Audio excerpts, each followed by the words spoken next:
Assalamualaikum warahmatullahi wabarakatuh. Yang saya hormati Bapak Muhammad Lutfi SEMSI selaku dosen pengampu mata kuliah auditing.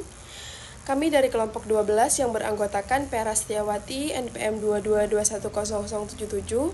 Saya sendiri Siti Dewi Fitriani NPM 22210089 dan Rismawati Celia Putri NPM 22210098 akan mempresentasikan hasil kerja kami yang berjudul Audit Sumber Daya Manusia. Pengertian audit sumber daya manusia. Audit sumber daya manusia adalah pemeriksaan dan penilaian yang dilakukan secara sistematis, objektif, dan terdokumentasi terhadap fungsi-fungsi organisasi yang berkaitan dengan manajemen sumber daya manusia, guna memastikan pencapaian tujuan organisasi. Audit ini mengevaluasi seluruh kegiatan personalia, baik di satu departemen maupun seluruh perusahaan. Audit sumber daya manusia bertujuan untuk menilai sejauh mana aktivitas pengelolaan sumber daya manusia mendukung strategi organisasi. Adapun tujuan audit sumber daya manusia, yang pertama mengendalikan kegiatan organisasi melalui fungsi pemeriksaan dan penilaian permasalahan organisasi. Yang kedua, menjamin aktivitas pengelolaan sumber daya manusia selaras atau inline dengan strategi perusahaan. Yang ketiga, melakukan quality control check atas seluruh aktivitas pengelolaan sumber daya manusia. Yang keempat, menilai 3 aspek utama. Yang pertama, pelaksanaan fungsi HRD, HRM, dan HRIS. Yang kedua, kepatuhan terhadap ketentuan, kebijakan, dan prosedur HRM. Yang ketiga, kepuasan dan tanggapan pegawai. Pentingnya audit SDM. Yang pertama, kepentingan pemenuhan berbagai ketentuan perundang-undangan yang berlaku. Yang kedua, komponen biaya yang harus dipikul setiap organisasi adalah sesuai dengan imbalan yang diberikan kepada pekerja. Yang ketiga, karena kegiatan kepegawaian berpengaruh terhadap seluruh aspek kekaryaan para pegawai. Kemudian ada pelaksana audit SDM. Audit SDM dapat dilakukan oleh auditor internal yang secara formal telah dibentuk dalam suatu perusahaan untuk melakukan audit pada seluruh fungsi organisasi. Yang kedua, audit SDM dilakukan oleh manajer SDM atau spesialis SDM yang ditunjuk untuk melakukan audit dengan pendekatan self-assessment. Yang ketiga, audit SDM dilakukan oleh tenaga spesialis SDM senior terhadap fungsi-fungsi non-SDM. Selanjutnya, informasi dari audit SDM. Informasi mengenai ketidaktaatan atau penyimpangan terhadap asas regulasi pengelolaan. Yang kedua, informasi mengenai adanya potensi masalah yang bisa terrealisasi menjadi masalah bila gejala-gejala yang ada tidak ditindaklanjuti. Yang ketiga, informasi adanya kebijakan SDM yang kurang tepat untuk menghadapi iklim ketenagakerjaan aktual maupun untuk menghadapi tantangan bisnis masa depan.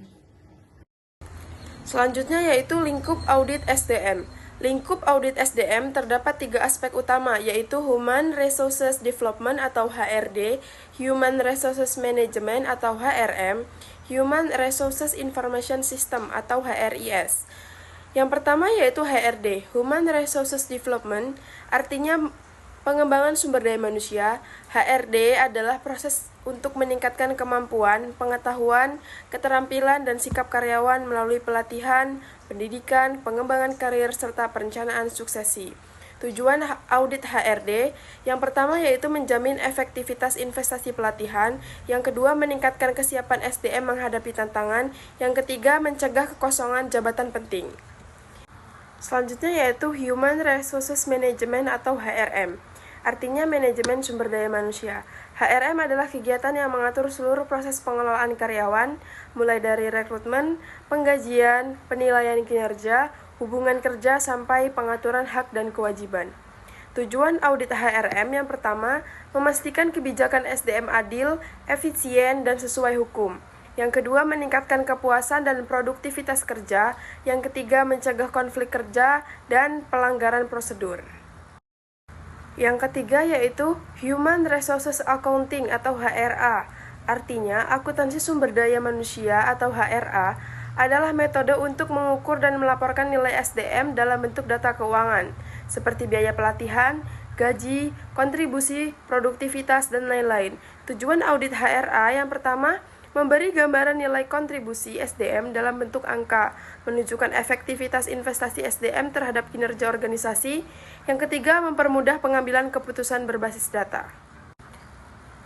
Baiklah, selanjutnya adalah kesimpulan. Audit sumber daya manusia merupakan proses evaluasi yang sistematis dan objektif untuk menilai efektivitas pengelolaan SDM dalam mendukung strategi organisasi. Audit ini mencakup 3 aspek utama. Yang pertama yaitu HRD, HRM, dan HRIS atau HRA, yang masing-masing bertujuan meningkatkan kapasitas, kepatuhan, dan kontribusi karyawan terhadap organisasi. Melalui audit SDM, organisasi dapat mengidentifikasi kelemahan, meningkatkan efisiensi, dan menyusun kebijakan SDM yang adaptif serta berbasis data. Dengan demikian, audit SDM menjadi alat strategis untuk meningkatkan daya saing dan keberlanjutan organisasi. Sekian presentasi dari kelompok kami. Saya akhiri. Wassalamualaikum warahmatullahi wabarakatuh.